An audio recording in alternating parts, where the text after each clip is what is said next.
So what am I most proud of? I'm most proud of the fact that United Way for 100 years has really served this community, continues to serve this community in a meaningful way. Every day I see miracles, every single day, and every single person that we serve. We're not your father's or your mother's United Way. We're a very different organization now. We have a very different kind of a focus. We're much more focused. And we're really thought leaders and conveners and problem solvers. United Way holds us all up. If United Way falls, we fall. If you're somebody who's longing to be a part of something bigger than yourself, this is the place for you. And if you're not sure exactly where that front door is, you should call me because I'll help you find it.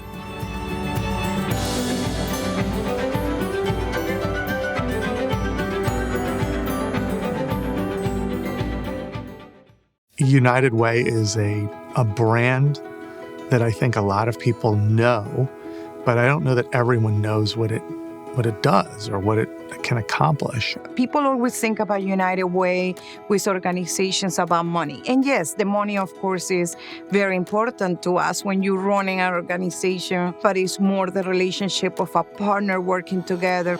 There are a lot of people who are caring, but United Way really takes caring to another level. I've often sort of kidded that if there's a problem, suddenly there are 5 organizations waiting to solve the problem. Well, wait a minute, gang. Why don't we get together and try and solve the problem? And who has the best expertise, or how do we bring them together to help solve the problem? The old saying, if you want to go fast, go by yourself. If you want to go far, go with a team. It takes a team effort to solve these problems. Philadelphia has a distinction which is one that we're not proud of.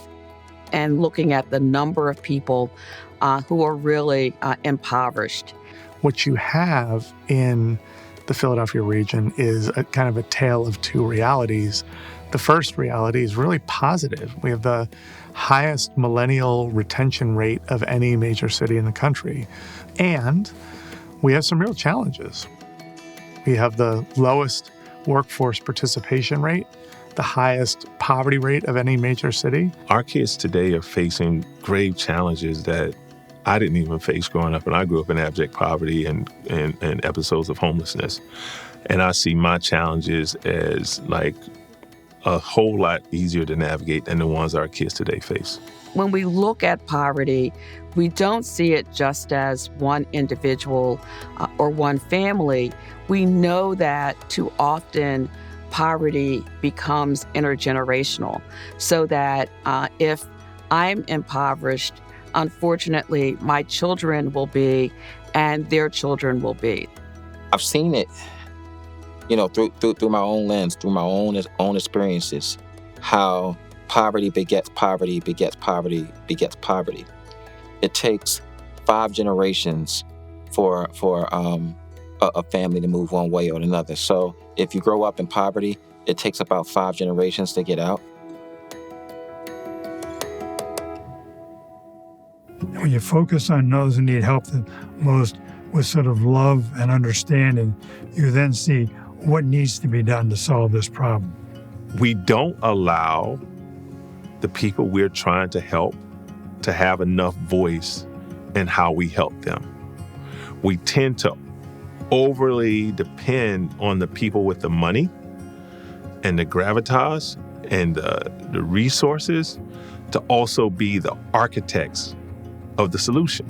I don't think it should work that way. But I think the biggest voice in the room should be the people with lived experience and the people who are living the experience. Well, gee, we're giving away a lot of money to a lot of different organizations, but it's sort of like spreading peanut butter on the bread. We were just sort of spreading this all around. And we suddenly said, we need to focus this more because this is it's not really solving the problem. And the board leadership made a decision that, we're too big. It's hard for us to be as nimble as we need to be, being as big as we are, and made the decision to shrink the size of the board. We very intentionally focused on making sure we had a good gender balance, making sure we had, a lot of representation of people of color, different backgrounds, etc.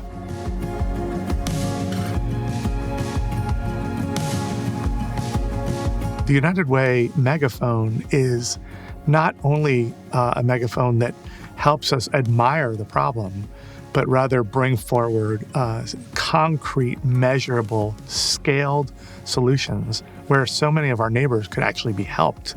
It starts with the mission. Our mission is to eradicate intergenerational poverty.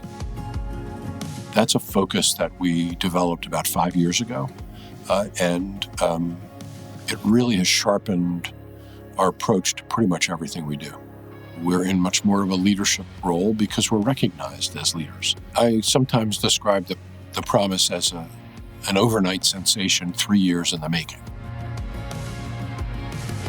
I think the promise is an experiment that most would have never thought United Way would be doing right now, right? This idea that the nonprofit can work very closely in collaboration with city council and local government and others. United Way is so multifaceted, right?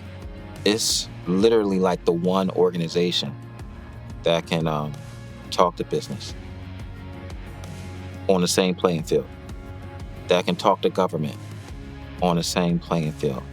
We can't do this without business. I just want to make that, plainly clear that we cannot do this without business. I think that if we collaborate, if we, donate, if we get involved, we're going to see a better, Montgomery County, a better Philadelphia, a better world. United Way is an organization that is big and bold and know that we're fighting an impossible problem. But it's so worth our efforts. If that's something that, appeals to you as a person, that appeals to you as a donor or philanthropist, then boy, does the United Way have something for you.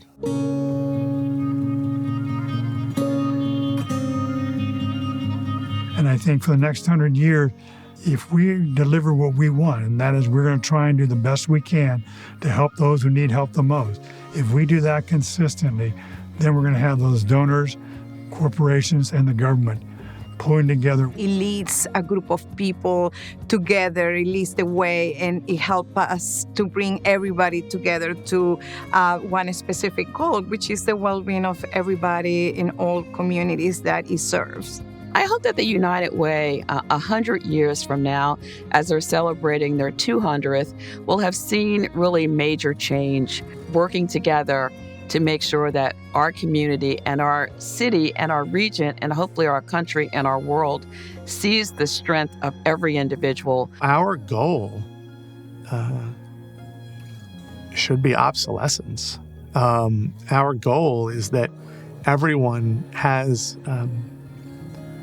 the shaded tree underneath which to sit and enough clean water and nourishment that comes from food and friendship, that our presence in the community is not needed. We empower people to get out of poverty. We create paths for people out of poverty. We give them tools to get out of poverty and really build a different kind of a life for them and for their family. We're putting a stake in the ground, and we want you to hold us accountable. And it's scary, but we're going to do it anyway. It's impossible, but we're going to do it anyway. And that makes me feel excited. Stand united. United. United. United. United. Todos unidos. Stand united.